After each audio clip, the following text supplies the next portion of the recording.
Hello guys, দেখেন চিংড়ি মাছের ঠ্যাং কেজি 80 টাকা।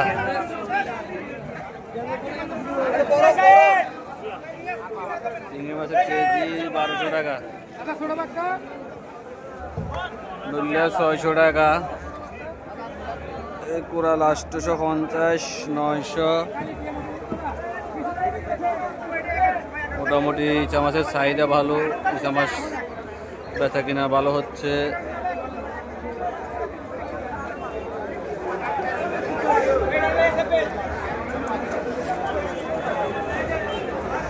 সাদা মাছের থেকে যে ইচা মাছের রেট ভালো, সাদা মাছের রেট আছে মোটামুটি রুই মাছ 350 টাকা, 300 টাকা, কাতল মাছ 400 টাকা, 350 টাকা, তেলাপিয়া মাছ আপনার হচ্ছে 200 টাকা, 180 টাকা, 150 টাকা।